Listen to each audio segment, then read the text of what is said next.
It's time for My Favorite Husband, starring Lucille Ball. Hello, everybody.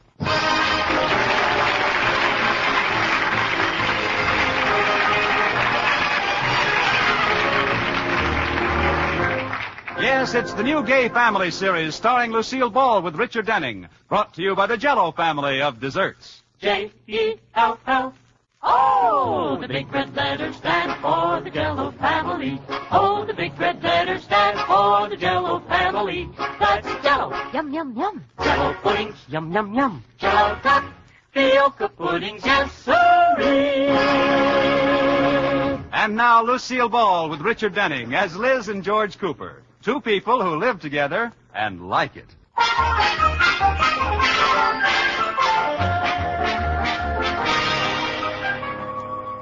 As we look in on the Coopers, it's late afternoon, and George Cooper is on his way home from the bank. He just got his car out of Miller's garage where he left it to be overhauled, and is on his way to Sally's beauty parlor where he left his wife, Liz, to be overhauled. He pulls to a stop by an attractive girl standing on the corner. Going my way, baby? Oh, hi, George. I didn't know it was you, Liz. Oh, George, you pull that same corny gag every time you pick me up for the last 10 years. Well, it always gets a rise out of you. No, not today. Hey, come on, get in. Well, I'm trying. What are you doing, Liz? You can't open the door with your elbows. Use your hands. I can't. My nail polish isn't dry. Oh, I can't do it. Well, you're certainly being a big help. Well, I'm thinking. Try using your teeth. Oh, skip it. You just drive on home, and I'll run along behind you. The breeze will dry my polish. Oh, I'm just kidding you, honey. Here, I'll open the door. Well, thank you. You know, George, before we were married, you would have leaped out of the car, sprinted around to the other side, and swung open the door for me. Well, that was 10 years ago. If I did that today, I'd have a heart attack. If you did that today, I'd have a heart attack. Well, you're in a good mood. Oh, I'm sorry, George, but while I was in the beauty parlor, Sally told me some very disturbing news. Oh, there's a strike in the henna factory. No, it was really serious. Now, who do you think is giving a party and hasn't invited us? Elsa Maxwell? Oh, if you're going to be smart, Alecky, I won't tell you. Okay. I mean it. I won't tell you. No, okay by me. Begging will get you nowhere. Well, all right, I'll tell you. The Atterberries are having a costume party Halloween night, and they didn't invite us. What? It's true, so help me. Oh, I don't believe it. Who told you a thing like that? Sally, my beauty operator. Oh, well, I might have known. How does Sally find out everything? I don't know. I think she has a wire recorder hidden in the hairdryer. But she's always right. Oh, ridiculous. What reason would the Atterburys have for not inviting us to their party? Well, I thought you might know. Is everything all right at the bank? Well, certainly. Oh, this doesn't make sense. We probably just haven't received our invitation yet. It'll be there in the morning mail. Well, if it isn't, I know what I'm going to do. What? I'm going to RSVP without being ASKED.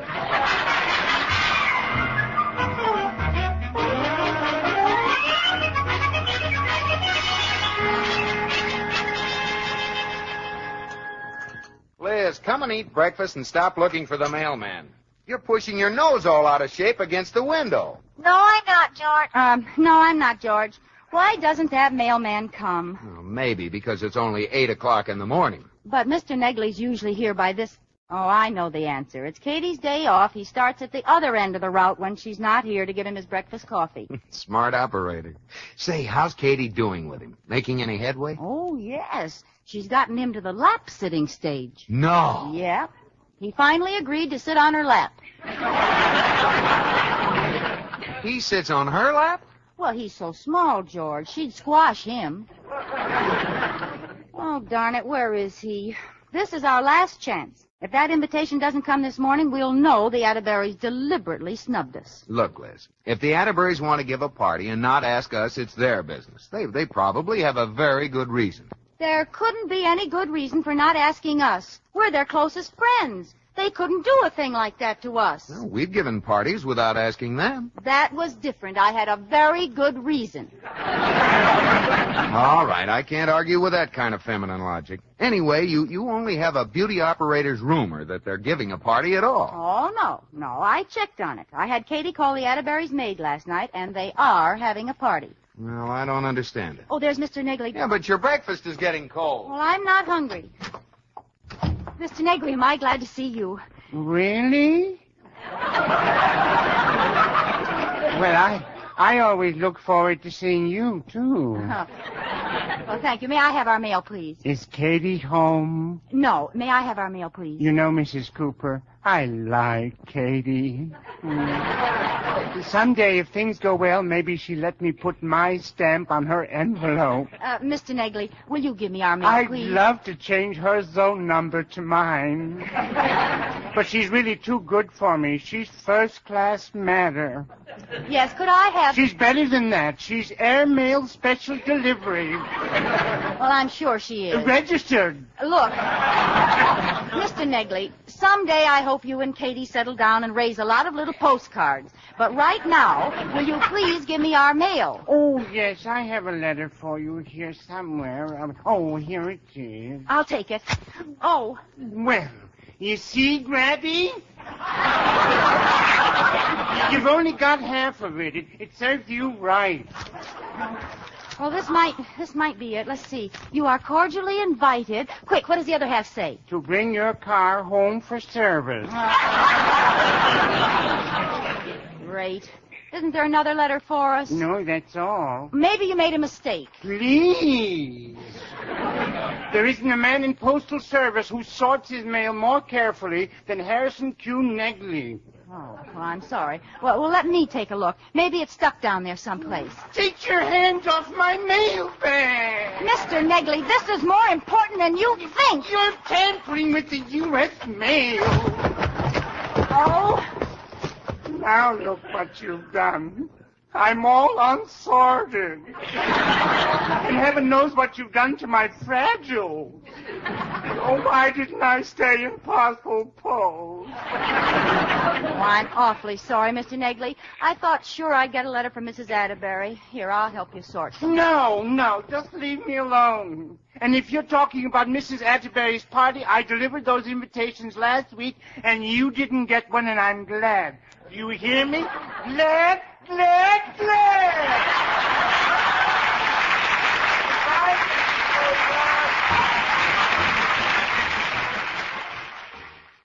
Let's pause for a moment. Lucille Ball and Richard Denning will return in My Favorite Husband right after these messages.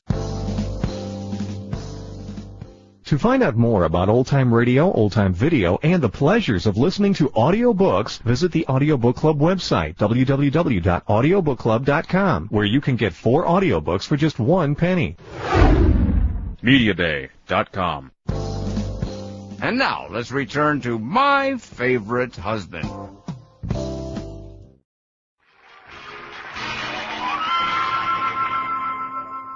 Well, Rudolph, curiosity is about to kill a cat.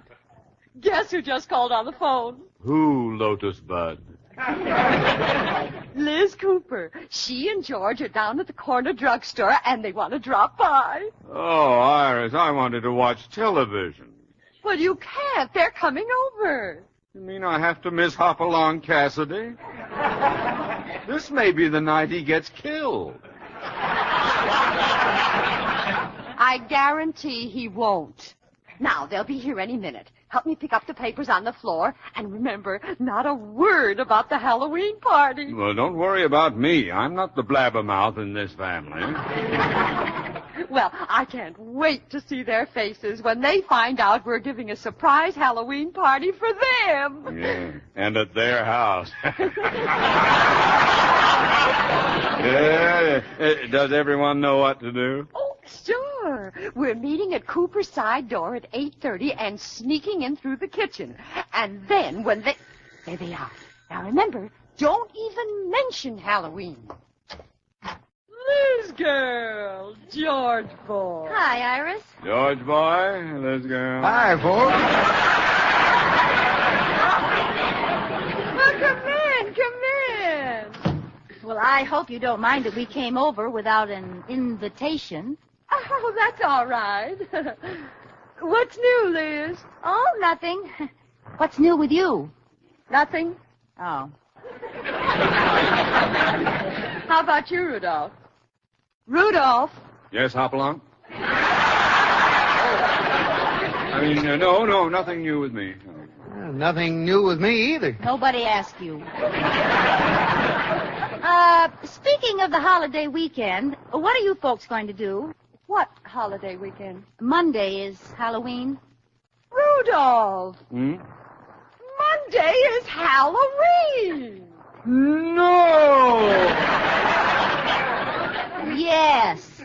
Halloween, when people give parties and everybody comes in costume and you invite your best friends. Sounds like fun. It's too bad someone isn't giving a party. Oh, Liz. Yes? There's something I've been meaning to ask you. Yes? Are you doing anything? No, not a thing. We'd love to come. What time? 8 o'clock. Fine. Yes. 8 o'clock Wednesday morning, we start collecting newspapers for the Salvation Army. Oh. Come on, Liz. We'd better go. Wait a minute, George. It's for such a worthy cause, Iris. Let's not wait till Wednesday morning. Let's start sooner, say, Monday night. Well, I'd like to, dear, but... Would you like an ashtray for that butt, darling?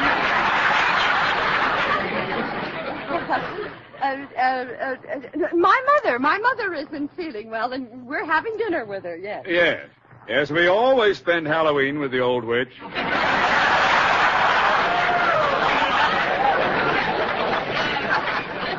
Rudolph!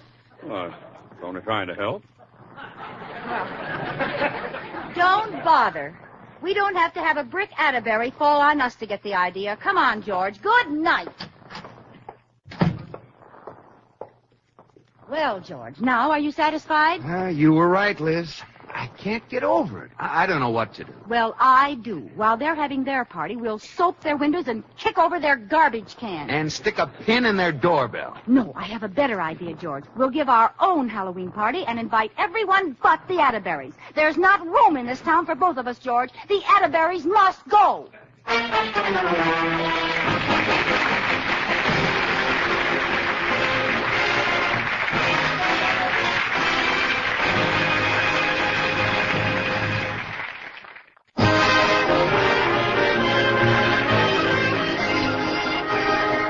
And now, back to the Coopers. There's a certain party in Sheridan Falls who is upset because she hasn't been invited to a certain party. If Liz only knew that the certain party is a surprise party for her, she'd be the most surprised party of all. Well, Liz is determined to get even, so right now, she's busy inviting all her friends to an opposition party that she's giving. Hello, Mary. Liz Cooper. We're giving a Halloween party tomorrow night, and we wondered if you... What? Oh, your mother's sick? Well, some other time. Goodbye. How are you doing, Liz? If the next 3 couples can come, we'll have 6 people at the party. That doesn't sound like much of a party. Well, we can keep moving and make it look like a crowd. Hello, Betty Ray? Liz Cooper. We're giving a party tomorrow night, and... Oh, you can't? Oh, she is. Well, goodbye, and tell your mother I hope she feels better. Bye. Another refusal. I don't get it. That makes the 14th one. There must be an epidemic of sick mothers. Well, I'll keep trying. Somebody's mother has to be healthy. I never heard of so... Hello, Margaret. Liz Cooper. I wondered if you and Hans could... Oh, you couldn't? I didn't even ask you yet. Oh, you heard. Oh, your father's sick. Too bad. Well, bye, Margaret. Well, at least she's different. Her father's sick. I'll bet he caught it from someone's mother. Don't you care, honey. You and I will have our own little party right here. George, something awful is wrong. Our best friends all turned us down. All of them. Well, forget it, baby. We'll take a course at Arthur Murray's and be successes again. Oh, it isn't funny. We're social misfits. We're being shunned by society. Oh, now let's not get carried away. Well, it's true. First the Atterberries and then all our other friends, making excuses and acting funny. And that's not all. What do you mean? Even the birds have left our birdhouse. They always go south this time of year. But this year they went early. George, there's something horrible the matter with one of us. One of us? Yes, and I know it isn't you, because you're just as wonderful as you've ever been. It's me, and I'm holding you back. Oh, now, Liz, now don't talk like that. George, you're my best friend. Is there something even you haven't been able to tell me? Have I been careless about the little things? Well, now that you mention it, there is something I noticed. What? You've only been taking 30 seconds for your 60-second workout. Oh, George. How can you make jokes when we're social outcasts? Oh, well, now, honey, it isn't worth crying over. I'm not crying. I don't care about those people. I hate them. Well, I'm going to call up Atterbury right now and ask him what this is all about. No, he won't tell you. You'll be embarrassed. I know, George. I've got it. Let's go to the Atterbury's party. Liz, have you cracked your crock? Don't you see? It's a costume party, so nobody will know us, and we'll mingle with the guests and say, "Isn't it shocking about the Coopers?" And when they answer us, we'll find out the awful truth. You've got something there, Liz. But what kind of costume shall we wear? Well, the way people are acting, we ought to go dressed as a couple of skunks.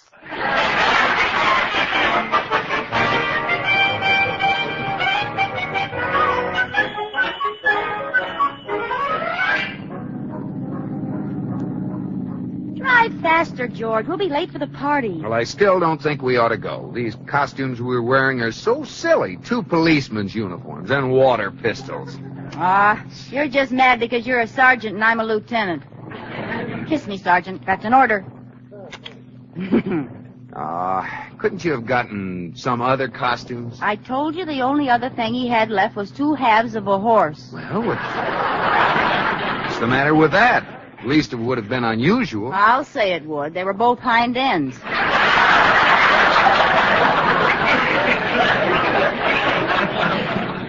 George, can't you drive faster? Bad enough to be uninvited. Let's not be late, too. I'm doing 35. Oops, there goes another one. Another what? Well, every time a car goes to pass us, the driver sees our cop costumes and slows down. We've got 15 cars lined up in back of us. How do you like that? Hey, let's tune in the police calls. Let's play cops and robbers. Which station is it, George? Way down at the end there. Oh, yeah. Calling car 29. Car 29. Investigate auto wreck at corner Elm and 8. If car not too badly damaged, make offer. The chief is looking for a used car. Oh, great. Watch for robberies in Northside Residential District. Thieves in costumes crashing Halloween parties. Victims report some dressed as policemen. Uh-oh. And you had to pick out policemen's uniforms for us. Yeah. Oh. I don't like the feel of this. Let's go home. Oh, don't be silly, George. No one will bother us. Well, all right. Oh, no. Pull over the claim. Now what do we do? He'll think we're those crooks. Well, don't stop. Keep on going. Nothing doing. I'll just have to explain and hope he believes me. No, if he doesn't, we'll miss the party. Pretend you're a real cop. Liz. Go ahead. I won't say anything. And why are we 2 holding up traffic? Oh, yeah. Excuse me, Lieutenant. I didn't see you. That's all right. I was speaking to the lieutenant. I apologize, Lieutenant. That's all right, officer. Drive on, Sergeant. Oh, Lieutenant, any further news of those masquerading crooks? Yes. There's no truth to that report. Forget about them. Drive on, Sergeant. Attention all cars. Keep special lookout for criminals in masquerade costumes. Drive on, Sergeant. Just a minute. I don't remember seeing you 2 on the force before. Well, you see, we're really plainclothesmen, but our plainclothes are being cleaned. I thought so. Let me see your credentials. Certainly. Well, what do you know? Must have left them in my plain clothes. That's all. Oh, no, it isn't. Let me see your credentials. What? Maybe you're the fake one. I can prove I'm a real cop. How? I got a witness. Sergeant? Yes, Lieutenant. Sergeant, am I a real cop? Yes, Lieutenant. There you are. Drive on, Sergeant. Just a minute. Let me see your badge. Let me see your badge. There. Sheridan Falls Police Force 158. Here, take a look at mine. That's enough. Not so fast. Well, let me see them. Post Toasties Junior G. Well, you see, we're not local cops. What's that Post Toasties business? That's for my serial number. All right, you're coming with me. Oh, you really fixed this up, Liz. You'll never take us alive, George. I still got my gun, one squirt for each of us. Come on, out of the car. Oh, look, officer, we're not crooks. My name is George Cooper. I live at 321 Bundy Drive, and I'm vice president of the Sheridan Falls National Bank. Now, if you'll just follow us home, I'll show you plenty of identification. Well, okay, but no funny business. I'll just get in the back seat and go with you. No, thank you. Drive on, Sergeant. Oh, cut it out, Liz. Okay.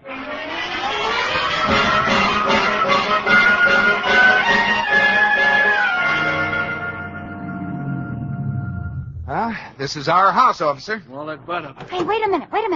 Look there at the side door. Some figures slipping into our house. And they're in costume. Yeah. We found the gang. Wait a minute. Have you led me into a trap? No. Believe us. We don't know anything about it. Those people are crooks. And they're robbing our house. Oh, what'll we do? We better call the police. Yeah, we better call. What do you think I am, Western Union? Well, we don't know if you're real or not. Let's not start that again. They'll hear us. Oh, come on. We'll catch them red-handed. Okay. Now, quiet, everybody. We'll sneak up to the door. Okay, now let's rush them. All right, everybody, hands up.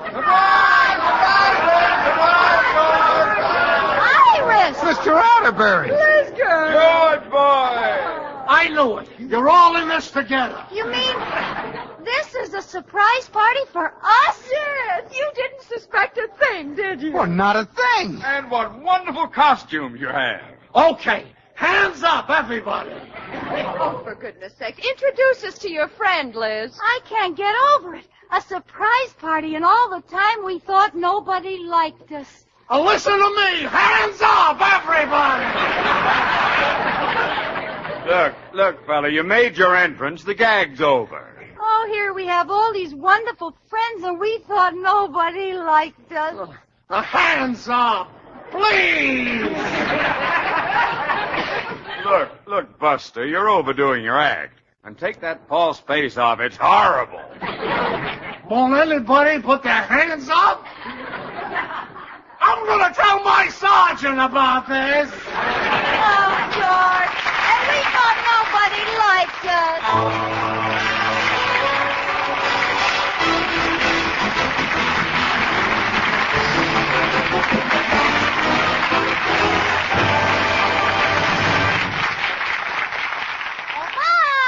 Bob Lamont. Yes, Lucille. Bob, if I'm not being too personal, how many people do you think eat Jell-O puddings? You know, I've been wondering the same thing. You have. How did you happen to ask me that just at this moment? Well, I don't know. It was just the next line in my script. Why don't we ask a fortune teller, Bob? My rates are very reasonable. You, a fortune teller? Yeah, don't tell a soul. You see, my real name isn't Lucille. It's Crystal. Crystal Ball. Step right into my tent and I will tell the future for you.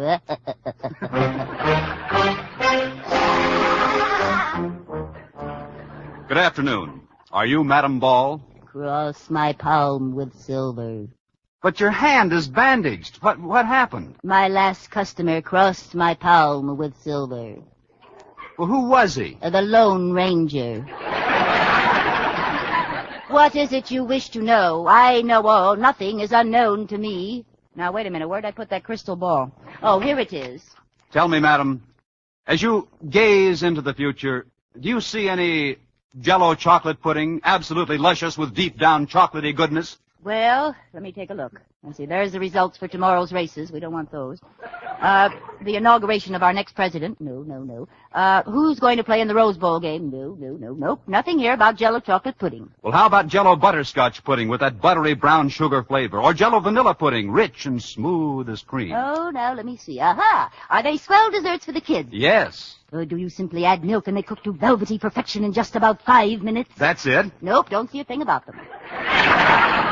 You forgot to cross my palm with silver. All right, here. Well, look at all the Jell-O puddings. Everyone's crazy about them. Old people are saying Jell-O puddings are fine. Young people are saying Jell-O puddings are great. Gay people are saying Jell-O puddings are swell.